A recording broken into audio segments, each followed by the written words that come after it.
Så er der bonusafsnit. Tuborg, terninger og trolddom er tilbage. Nu med Hero Quest igen. Vi tager lidt slag Hero Quest. Det var fandme sjovt sidst.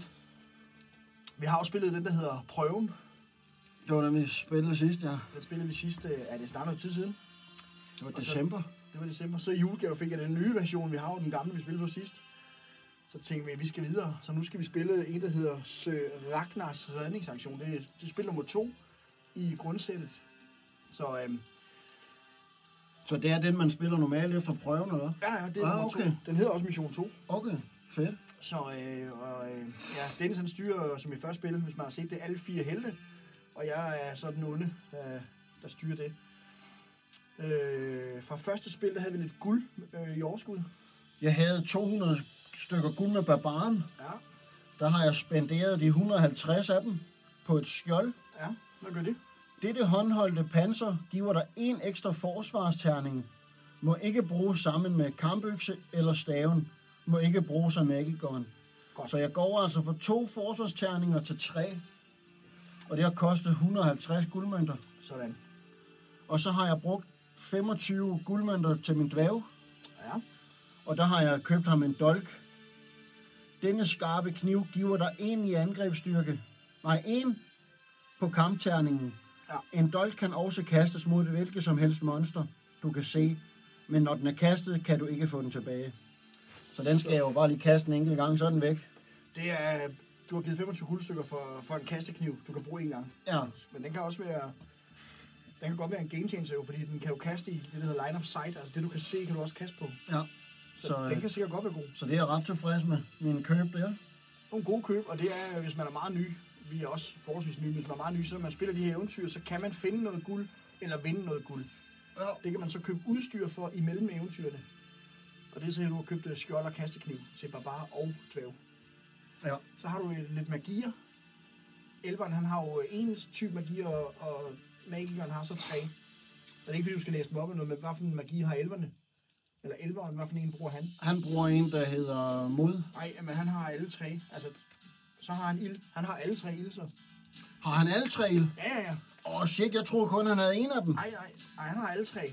Okay, jeg har kun valgt, det er som, jeg troede kun, han havde en af dem. Nej, han vælger simpelthen en, og han har så valgt, at han har ildmagien. Det er fedt. Så har du de 3 til rådighed i det her eventyr. Okay, svedigt. Ja. Og magikeren, han har så vand, jord og luft. Okay, det er sådan der. Ja. Det var rimelig hissigt. Vi har lige siddet og forberedt os lidt, så der har jeg jo læst dem igennem.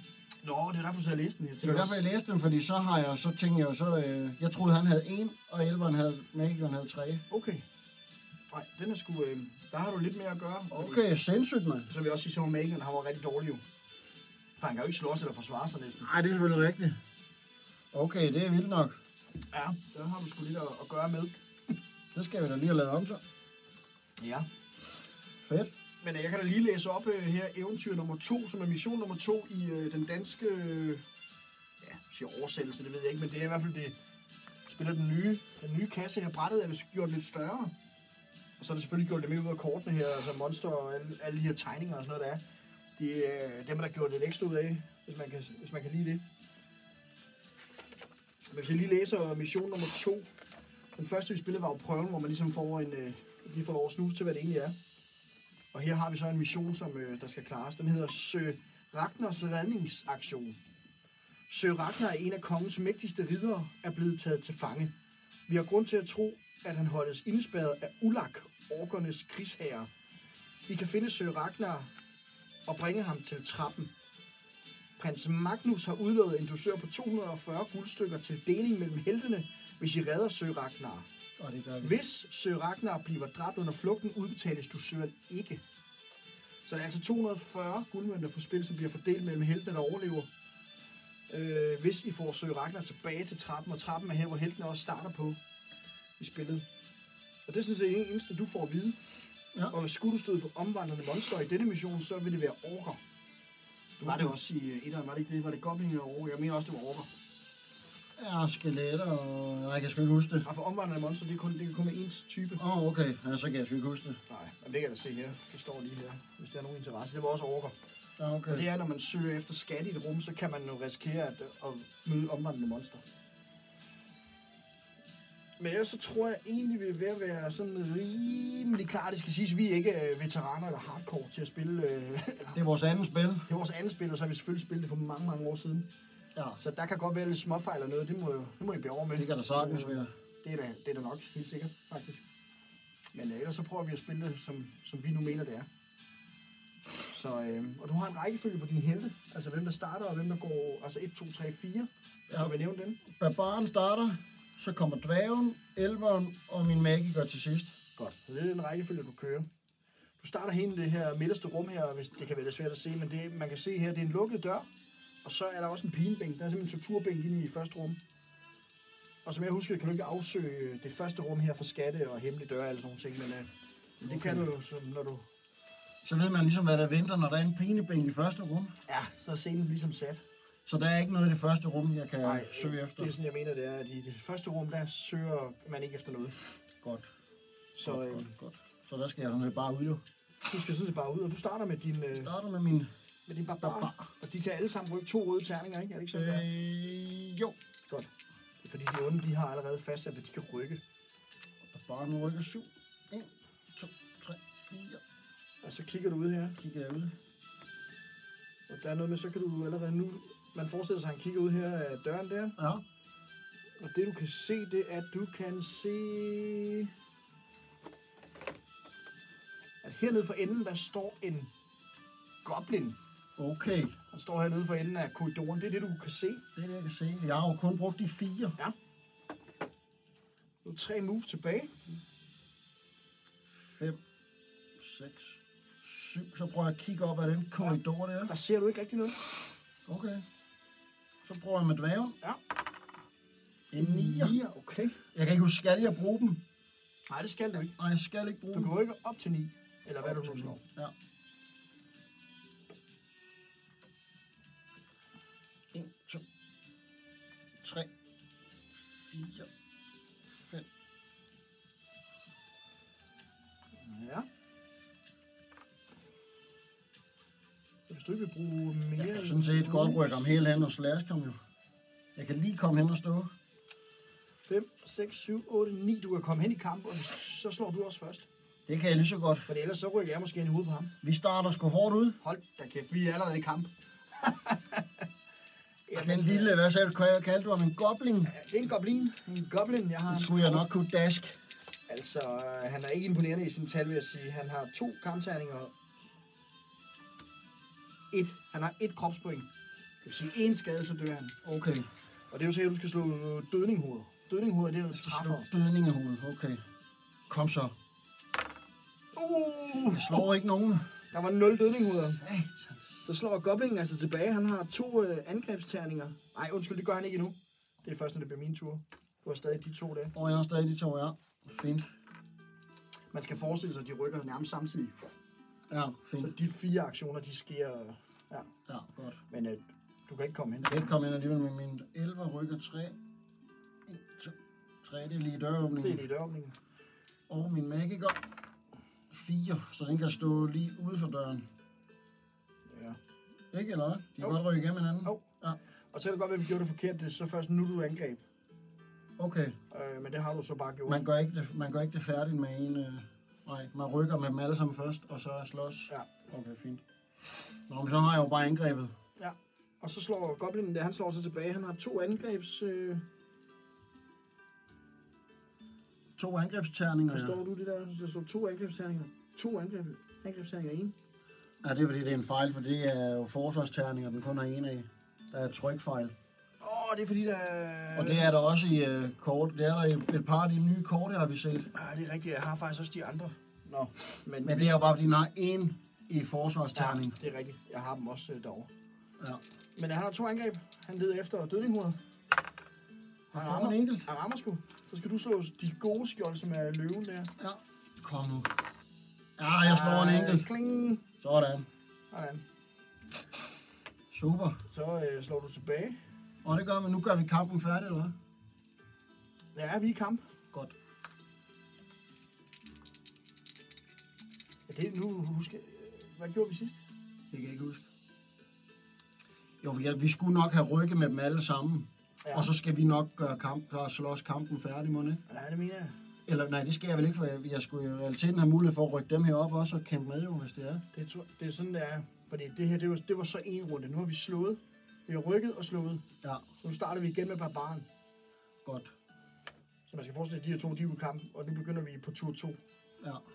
Men jeg vil faktisk ikke rykke med nogen af dem. Nej. De vil godt lige stå og kigge. Så du bruger deres tur på at kigge, og så er du tilbage på dværgen? Ja, de vil godt lide, at det nu er verden. Jeg slår en enkelt. Så skal du slå et ondt skjold. Det gør du ikke. Det gør ikke. Så Goblin, han dør. Han er død. Det var vigtigt. Jeg pisser mig ikke, så skulle tage en skade til den der. Ej, det har været ærgerligt, ikke? Det er godt. Det var din dværge, så du sprang barbarens tur over, så var det dværgen, så nu er det din elver. Ja. Det er det. Og han står der. Jeg kan ikke se døre eller noget som helst endnu. Nej, du kan ikke se en skid, faktisk. Nej, jeg tænker, så må jeg jo beslutte mig, vej jeg godt dernede af, jo. Ja. Husk, at du kan søge efter fælder og hemmelige døre. Ja. Så for eksempel, hvis tur er det nu? Elveren? Det er elveren, ja. Ja. Jamen, han er så inde i Han er så inde, så han skal lige ud først. Ja. Og nu har jeg sådan noget af vej, jeg vil gå. Op til 10 her ryk. 1, 2, 3. Man kan godt rykke gennem sin egen. 6, 7, 8, 9. Så vil jeg se, hvad jeg kan se herfra. Ja. Du kan se, at der er spærret der. Okay. Der er spærret. Kan I se der? Shit, så det er en blinkyde. Nej, for der er også en lukket dør der. Okay. Og der står der sgu en goblin. Shit! Han står der, og elveren han er på vilden. Han er på frie fod, eller han er alene. Han er. Og jeg har faktisk et movement tilbage. Du har et movement tilbage, så du kan rykke i kamp. Ja, det kan jeg lige godt blive nødt til. Ja. For ellers så har jeg kommet til at slå først i næste tur. Så må elveren klare sig selv. Nej, nu skal jeg så lige rykke med magikeren. Ja, så er det magikeren. 8. 1, 2, 3, 4, 5, 6, 7, 8. Godt. Godt. Så skal der slåsses med Med min elver, som har 2 angrebsterninger. Nu siger jeg lige igen, for det er fordi, men da elveren kommer i kamp, der tror jeg, der slår du første gang i det, han kommer over. Okay. Ja. For så hopper du tilbage i turen. Ja, fint. Ja. Det gør jeg for nu af. Jeg rammer med begge to. Begge to, og han har kun én forsvarsterning. Ja. Så han er død. Så han er færdig. Det jeg savner på de her karakterark, det er lige, der var sådan en kill-liste, man kunne skrive på også, så man ved, hvem det har dræbt hvad. Ja. Ja, det mener jeg var sjovt at styre på. Jeg skal lige forstå det der med her at søge efter et hemmeligt døre. Ja. Det vil sige, hvis jeg står her og søger, så kan der godt være en dør ind til her, eller hvad? Eller hvad går de ud af de døre der? Det kan da godt. Okay, det kan det. Så bliver jeg jo nødt til at gøre det, men jeg er jo i gang med magikeren nu, eller hvad? For det fik vi jo rykket. Tur, ja. Du har Han har rykket med magikeren. Og slåsses. Du kan ikke gøre med ham. Godt. Så det første, man skal gøre, det er... Altså angribe et monster. Det har du gjort. Ja. Kast besværgelse har du gjort. Og så kan du søge efter en skat. Du kan søge efter hemmelig døre eller efter fælder. Og hvis han søger, så er det det her, han kan se, han søger i det her. Ja. Det er så elveren jo. Det hjælper han. Men jamen, så er det jo bare en ny tur nu, som sagt. Jeg har brugt dem alle sammen. Ja, og jeg har ikke noget, jeg kan rykke med. Godt, så rykker man med barn. Ja. 6, og vi skal tilbage. 1, 2, 3, 4, 5, 6. Kan jeg så søge efter hemmelige døre nu? Ja, det kan jeg godt. Så vil jeg gøre det. Du finder ingen hemmelige døre, og han kigger jo så, han har line of sight på det her felt her. Ja, nej, det der, ja. Og ingen hemmelige døre at finde. Godt. Rykker jeg med dvæven. 8. Der vil jeg lige sige, du må gerne rykke en hen og kigge, og så tilbage for eksempel. Det må jeg godt. Ja, hvis du lige vil rykke hen og lige kigge, det koster 1. Så kan du bare rykke tilbage igen, så kan du se, hvad du ser. Det vil jeg selvfølgelig gerne. Så du bruger 1 på at rykke hen der. Ja, det er klart. Du ser en goblin, der står heroppe. Så okay. En goblin op for enden af korridoren, det er det, du kan se. Jeg prøver sgu noget fræk nu, vi er i gang. Ja. Jeg bruger min dolk Okay. med dværgen. Ja, selvfølgelig. Kastdolken. Jeg prøver at kaste dolken op mod ham. Ja. Så jeg kunne slagte ham med den. Og det er én kampterning. Det er en kamptegn, så jeg skal ramme, og så skal du miste dit skjold. Yes. Så er han færdig. Uh. Yes, jeg rammer! Ja. Og så skal jeg slå det sorte skjold her. Goblin, bror. Ja! Det var 25 gode guldmønter, du. Shit, man. Han blev lige... Det er fedt. Og det var et engangskort. Ja, Så det ryger tilbage på. så er den væk. Og jeg fik nakket en goblin med den. Det er ret vildt. Han står deroppe og vogter. Det er jo sådan lidt det, man kan bruge den til mod de små der. Der er den jo fin nok lige til det. Den er fin til at lige tage et kropspoint. Ja. Ja. Må jeg så rykke med den nu, når jeg har angrebet, Du har eller er jo- det slut? Nej. Du har jo kun brugt et move. Godt. Så har jeg 6 tilbage. 1, 2, 3, 4, 5, 6. Så er det min 11. Ja, og han står her. Han kan så se en af døren her. Eller han kan se døren der. Ja. Og du kigger ind ad døren. Ja. Og der ser du en...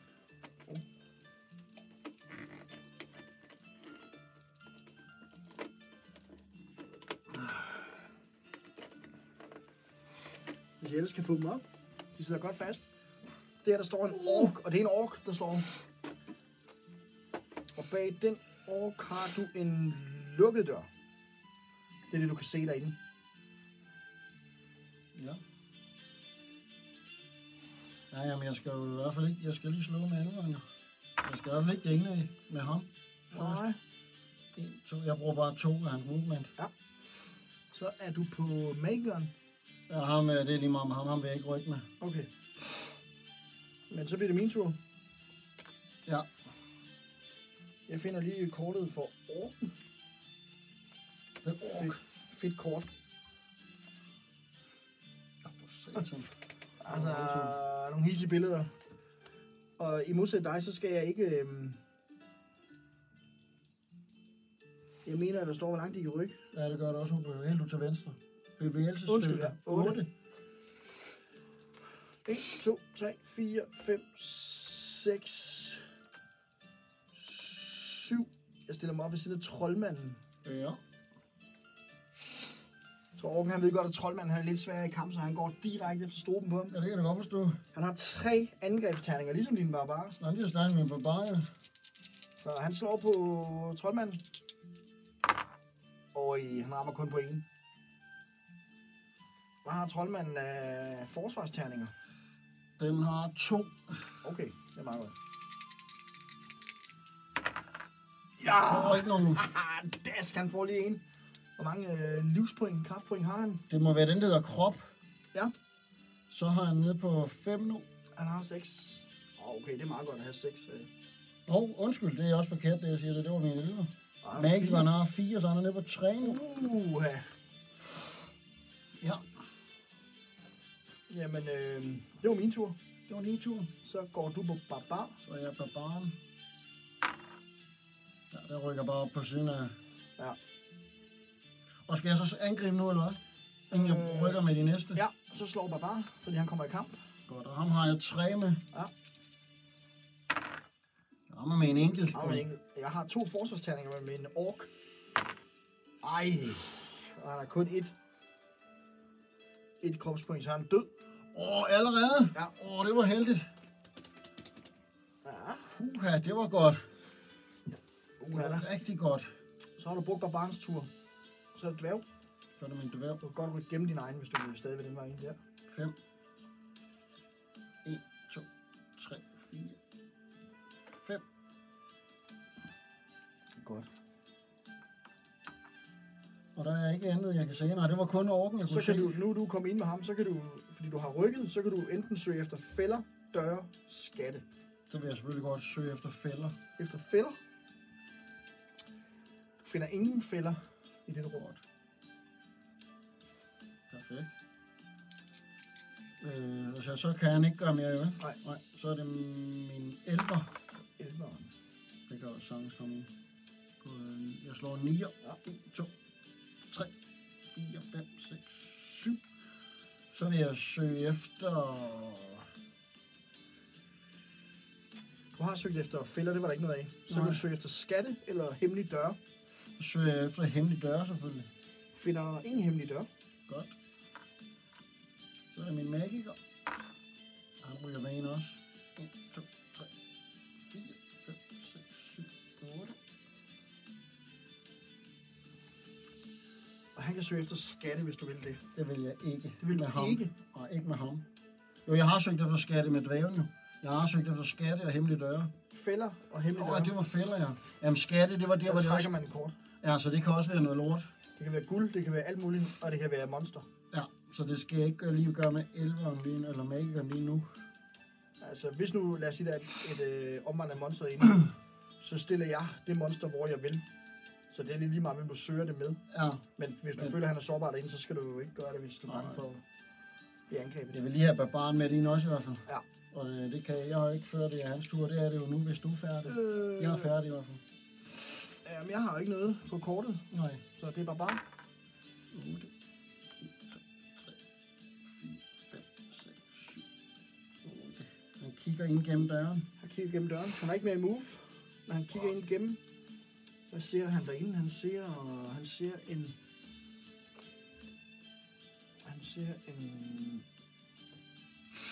Der står en ork. Og der står en ork. Nej! Den der ork står altså der, og jeg har stillet den der lille tandforkert, sådan der. Sådan der. Og sådan der, og så er der også en... Der er også et bord. Det er da et voldsomt rum. Og et bord over hjørnet. 2 orker og et bord finder du derinde. Og du har brugt hans move. Ja. Yes. Så er det din dværg.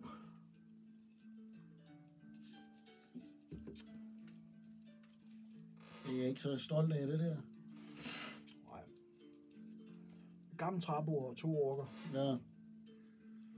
Og jeg kan ikke se nogen døre lige nu. Der er ikke nogen.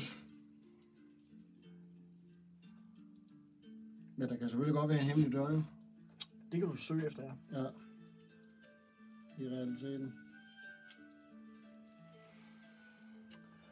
Hvad sidder du og kigger efter om... Jeg skulle bare se, om jeg havde en eller anden vild magi med magikeren, hvor jeg kunne angribe flere på en gang og sådan noget. Der var ikke noget. Nej. Så skal jeg lige se elveren. Der bliver kigget magic cards om... Du er lidt presset af de 2 orker derinde.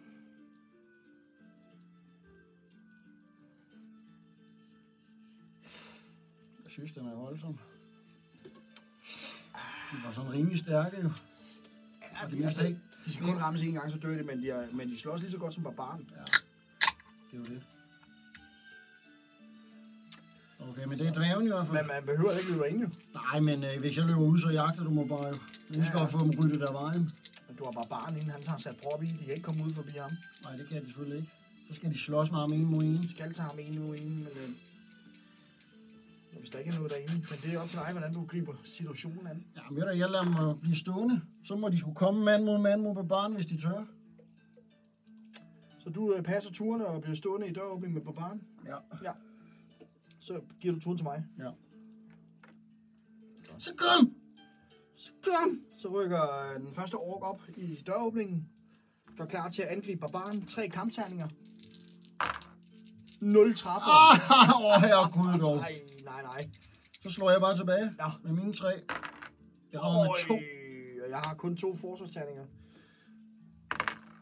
Nå, Ja. kan du se. Min plan lykkes. Den ser ud til at give pote. Så rykker jeg næste ork op. Ja, så må du vel starte med angreb, eller hvad? Ja, Det er vel stadig din tur, eller hvad? det er stadig min tur jo. Og det er det, så længe du har noget på bordet, altså når det er din tur. Ja. Indtil du har rykket med dem alle sammen. Ja. Men nu din bare har slået, så du kan kun slå skjold nu. Okay. Okay. Det bliver så din tur bagefter jo. Ja, Men fint. 2 træffer 2 træffer. på barbaren. Jeg har 3 forsvarsterninger. Jeg får alle 3. Oj. Så kom! Ja, og så er det bliver barbarens tur, fordi jeg har ikke mere at rykke med. Der var det godt, at købe mit skjold til ham. Ja. Det reddede ham sgu lige der. Sindssygt, mand. Han er også hård. Jeg rammer med 2. Ja, han er død. Færdig. 2 år død. Herregud dog. Og så kan du fortsætte. Nu har du angrebet med barn, så må man gerne rykke bagefter. Så rykker jeg sgu lige med. 1, 2. Jeg rykker bare lige hen til... Nå nej, man skulle ikke undersøge tingene for skatte. Det gør man i hele rummet. Du søger bare rummet efter skatte, hvis det er det, du vil. Og det vil jeg. Så trækker vi et kort. Ja, det vil noget godt. Helbredende elixir. I en bunke klude finder du en lille flaske med en blålig væske. Du kan drikke denne helbredende elixir når som helst. Den gendanner antallet af kropspoint svarende til et kast med en rød terning. Du kan dog ikke overstige det antal kropspoint, som du startede med. Den er satme god. Den kan bruges én gang. Læg ikke dette kort tilbage i bunken. Det vil sige, du kan genvinde op til 6. Den er rigtig god. Og den ligger du på barbaren. Det gør jeg. Okay, det er sindssygt at finde den. Ja, det var sgu heldigt. Ja. Nå, så er det dvæven. Yes. Nøj, den er jeg glad for. Det kan jeg sgu godt. Det er også, men det er altid lidt en chance, at man tager de der hemmelige skatte der, ikke? Ja. Men det er også det, der gør det sjovt, jo. Det er det. Fordi dværgen må godt gå ind i rummet også og søge efter en skat. Og det må han også gøre i det rum. Ja. 3, 4, også det der med at finde guldmønter. Ja. Jamen, det er jo det. Og nu søger jeg efter hemmelige døre. Hemmelige døre? Mm. Hvad er der Jackpot. Du står ovenpå den. Shit. Der er en hemmelig dør her.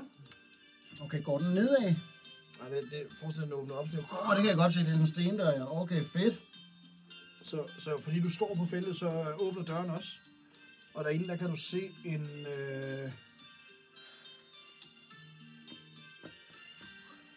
Du se en ork. Og så er der de her... dem skal vi lige se, fordi de er faktisk lidt nye i det. De her hav... Nå, den ser gal ud. Nej, den er vist ikke for sjov. Og midt på... Ej, hvor er den fed, mand. Rummet der. Det ligner sådan en lizard, mand. En dør midt i rummet. Ja, vi skal lige se, hvad det er, jeg laver her. Hov.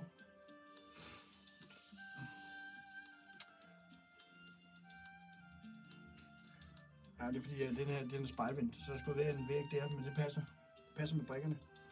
Så det her, det er et rum. Og det der, det er et rum. Så den lille her, det er et rum? Ja. Den her er et rum, og det der er et og rum? det er et rum, ja. Okay, fint. Det er det, du kan se. Og ham der står en ork, og så står der i det nye her, så hedder han en... Han hedder bare et uhyr. Ja. Altså, han ligner lidt sådan en fiskemand. Det er uhyret i det nye her. Han har også 3 Han er angreb. lige så stærk som en barbar. Han har også 3 i skjold. 2 kropspoint. Og så er der også noget, der hedder psyke med det her. Det er du ikke kommet til nu. Han er rigtig stærk, faktisk. Ja. Okay. Hvad gør du? Jeg skal ikke det ene alene og stå med dræven for helvede.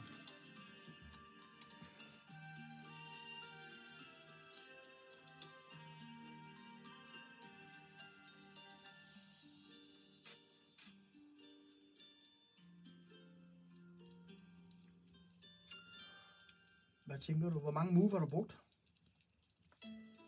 1, 2, 3, 4, 5. Jeg har brugt 5, ja. Jeg har 3 Du har tilbage. 3 tilbage. Her barbaren, han er brugt. Barbaren har brugt, ja. Jeg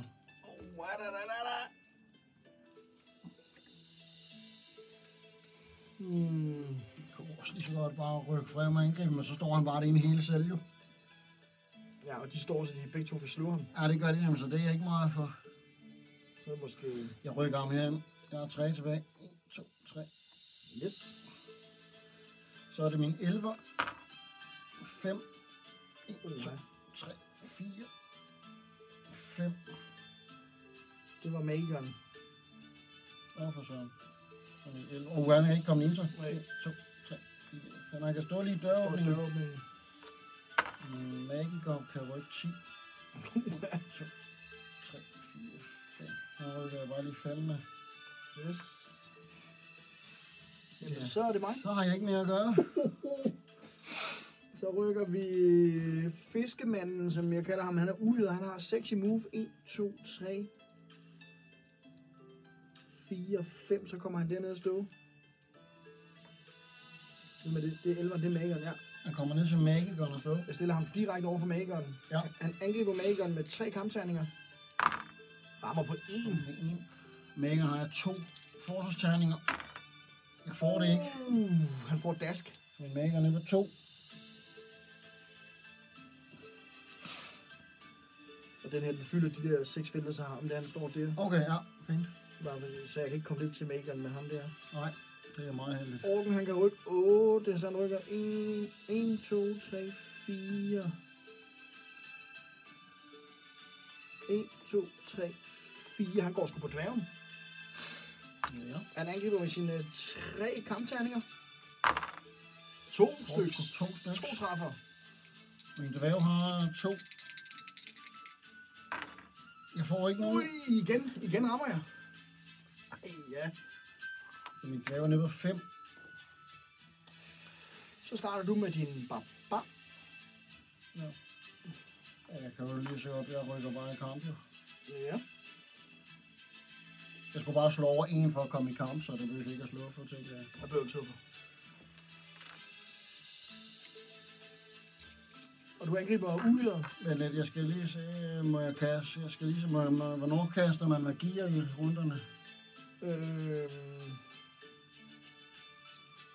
Det kan du gøre som det første, men det kan du først, når det bliver din magiker eller din elvers tur. Okay, fint. Okay.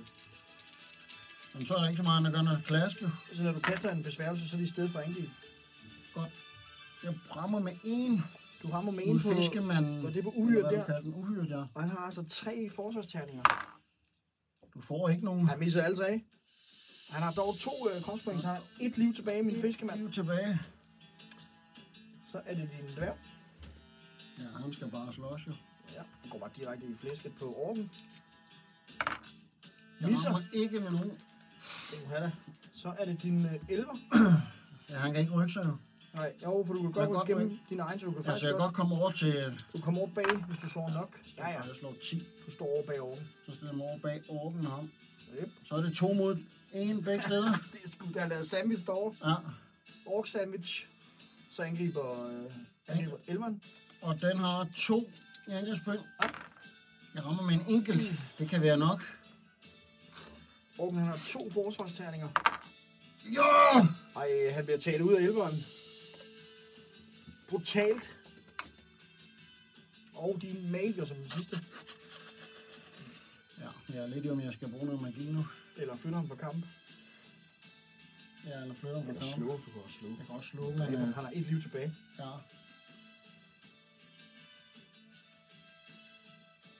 Jeg prøver sgu at slå. Ikke på din, men jeg prøver at rykke mig. Slår 9. 9 med troldmanden, han trækker sig. 3, 4, 5, 6, 7, 8. Ja. Vil du søge efter noget, eller? Ikke nu, nej. Nej. Jeg venter. Så bliver det min tur. Ja. Og jeg er jo i direkte kamp med barbaren her. Med mit uhyre angriber barbaren. 3 kampterninger. Rammer med 1. Jeg forsvarer mig med 3. Og jeg får ikke en eneste. Jeg får et hug mere ind. Og han er vild nok ham uhyre der. Ja, han har været nasty. Hvad er barbaren på? Så er han nede på 7. Okay. Men nu er hans dag også tallet, kan jeg fortælle. For nu bliver det barbarens tur. Jeg rammer med en enkelt. Ja. Jeg forsvarer mig med 3. Du får den ikke. 3 dødningsmåder til gengæld. Han er død. Vores uhyre her. Fed figur. Den var hissig. Han var hissig. Så er det din dværg. Ja, jeg vil bare lige hurtigt se noget.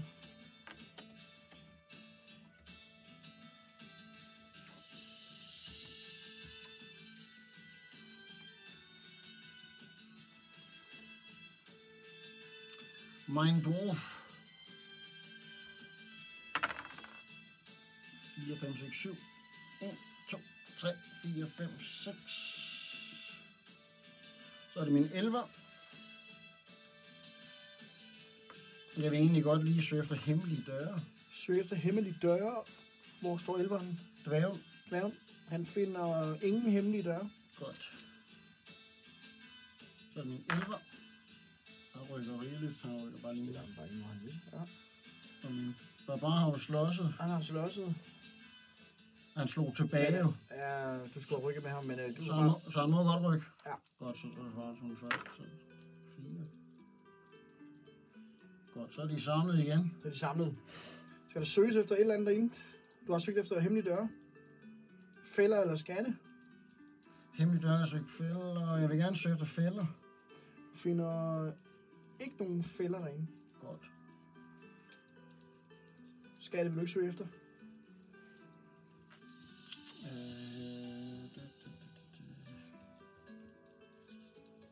Jo, jeg søger men hvem er jeg lige nu? Er det med Barney, eller hvem er det?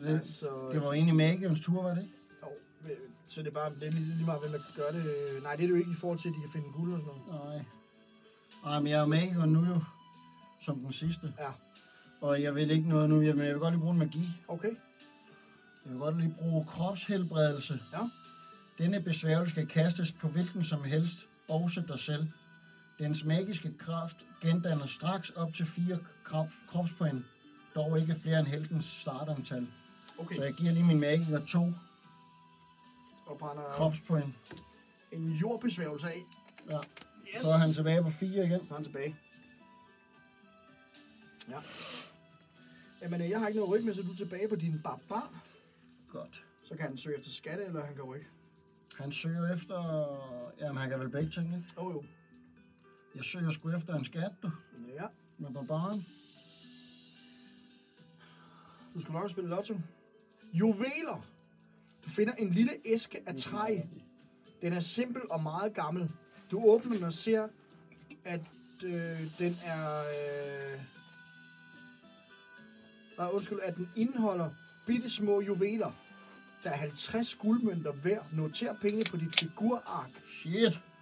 Læg ikke kortet tilbage i bunken, så barbaren han finder 50 guldmønter derinde. Det er rigtig godt. Det er mega godt. Det er jo lige til en hjelm eller næste gang. Det er jo til næste spil. Skattekort, det kan vi der. Så lige altså, så er han på 104 guldmønter. Ja. Det var godt. Så vil jeg godt rykke med ham. Yes. En 2'er. En 2'er. Så jeg kan lige komme hen til døråbningen og kigge ind. Og kigge ind af, hvad der foregår derinde. Over i hjørnet finder du Sir Ragnar. Er det ham, jeg skulle finde til sidst? Ja. Ham jeg ikke til sidst, men ham jeg skulle finde og få med ud. Der står, man skal bruge troldmanden fra den. Men det, der sker, når du finder Sir Ragnar, det er, at du kan høre ned igennem katakomberne, der lyder en alarm. Ding, ding, ding, ding, ding, ding, ding, ding, ding, ding. Så det, der sker nu, det er, at jeg viser alle monster på kortet, og jeg får lov at rykke dem, og så bliver det din tur. Og det gælder for dig om at få Sir Ragnar tilbage på trappen. Okay, det er jo sindssygt heldigt, at jeg vælger den rigtige dør til at starte med. Ja, du har valgt fuldstændig rigtigt. Nu skal jeg lige have sat de her op, der er. Ja, der er mange her. Så der går sådan en alarm nu? Der er gået en alarm ned igennem gangene her. Så jeg skal lige have sat op af... Jeg kan huske sidst i prøven, vi spillede, der var det den aller sidste dør, jeg tog, der var den rigtige. Ja, der gik du bare alt igennem. Der er 2 orker der. Så er der en ork. Altså, så er der mange rum, jeg har gået glip af nu. Der. Så er der en ork der.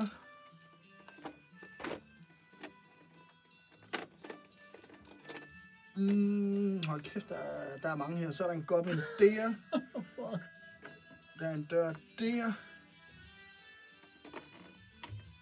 Der er en ork der. Der er en dør der. Der er en goblin der. Der er en goblin der. Der er en goblin der. Så er der en dør. Nu vi se, hvor vi hen. Vi er der. Der er en dør der. Der er en dør der. Så er der en ork og goblin og en goblin. Jamen, der er mange. Ja. Jeg har jo heller ikke undersøgt noget som helst endnu, jo. Nej.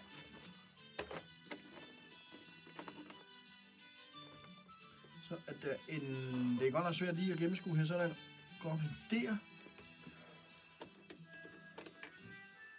Goblin der. Undskyld. Og der er en dør.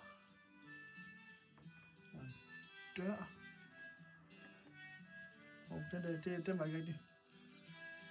Sådan der. Så tror jeg, at vi vil være der. Godt. Jeg skal lige se 2 der. 2 der. 3 der. 2 der. 1 der. 1 der. Ham der har du dræbt. Og så 1 deroppe. Alarmen er gået. Og det gælder for dig nu, det er at få ham der deroppe. Det, der skal siges, det er, at han kan ikke angribe. Han er meget, meget såret. Og han kan kun rykke 1 rød terning, når han rykker. Og den person, der fandt ham, er også ham, der skal rykke ham. Og det var din barbar. Og min barbar. Så når du spiller med din barbar, så skal du også spille ham. Okay. Men, så min barbar kan også kun rykke 1? Nej, han kan stadig rykke 2. Okay. Men du rykker bare med ham der også, når du vil rykke det med din barbar. Men det, der lige sker nu, det er, at jeg får min tur først. Skal vi ikke lige holde en pause og så sige, at anden video, der bliver noget afgjort, om jeg kommer ud med ham med Ragnar? Ja. Det kan være lidt svært at se, men alarmen er gået ned igennem katakomberne her. Masser af orker og gobliner. Der er slet ikke nogen skeletter eller zombie eller noget her. Nej. Men orker og gobliner, de begynder at sværme til, de har hørt alarmen. Og når det bliver min tur, eller det er min tur, så må jeg rykke med dem alle sammen, før det bliver din tur. Så det bliver sjovt. Det bliver spændende. Det var det også vildt, jeg lige vælger den rigtige vej til at starte med. Ja, du var lige så godt have gået herop. Ja. Og der har de jo stillet lokke med, nu der stod en goblin der og en der. Ja, det gjorde så de der. vil gerne have dig derop. Ja. Så, men det bliver eddermame spændende. Der er bare lige en dør her. Ja, men vi vender tilbage om et kort øjeblik. Med anden del. Fedt.